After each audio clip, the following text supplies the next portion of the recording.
Сайн байцгаана уу хүүхдүүд ээ. Өнөөдрийн хичээлийн сэдэв эерэг зүрэг тоог таних, унших, бичих.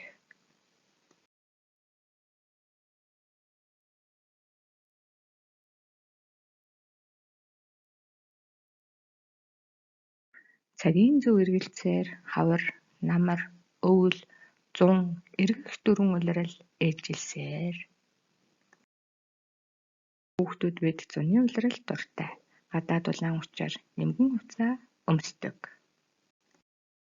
Харин өвлийн улирал хүүтэн учир бид дулаан хувцасладаг. Хүүхдүүд бид цэвэр агаарт цан чалгаар гулган тоглох дуртай. Нэгэн өдөр Батын гэр бүл аялал явахаар боллоо. Бүгдээрээ аяллаа бэлтгэлдээ орлоо. Харин Бат ямар хувцас өмсөхөө мэдэхгүй эргэлзлээ. Хүүхдүүдээ бүгдээрээ Батгууд туслая.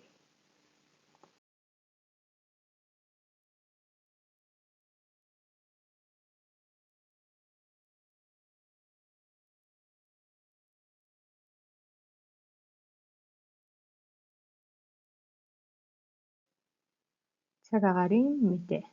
Лав гариг. Өдөртөө өвөл багасна 9 хэмээн дулаан. Шөнөдөө үүлшин 5 хэмээн хүйтэн.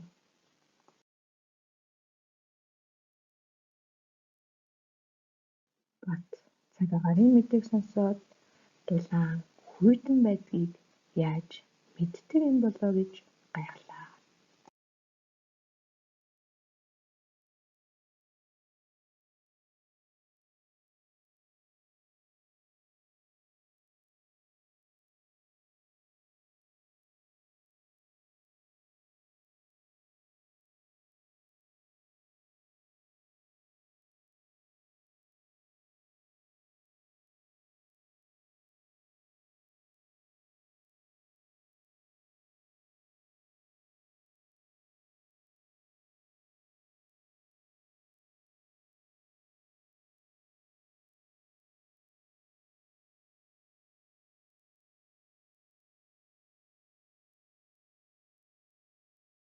Хүүхдүүдээ дулаан баг яаж тэмдэглэдэг болохыг бүгдээрээ мэдэж батлая. Дулаан хүйтнийг яаж ялгадаг юм бол хүүхдүүдээ та нар юу гэж бодож байна? Өмнөх тэмдгээр нь ялгадаг юм байна. Өдөртөө 9 хэмээн дулаан гэдгийг 9-ийн тоогоор тэмдэглэлээ. Шөнөдөө 5 хэмээн хүйтэн гэдгийг 5-ын тоогоор тэмдэглээд өмнө нь хасах тэмдэг тавилаа. Үүнийг хасах 5 гэж уншина. Хүйтнийг илэрхийлсэн тоо юм байна.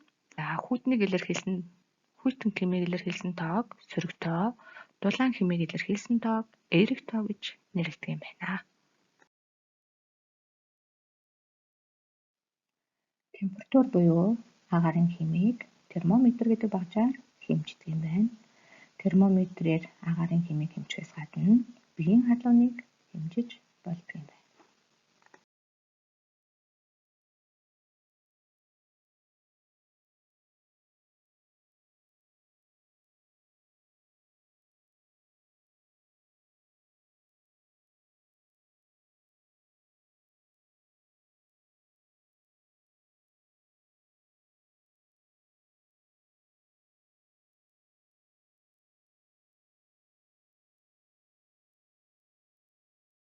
Хүүхдүүдээ термометрийг сайн ажиглаарай.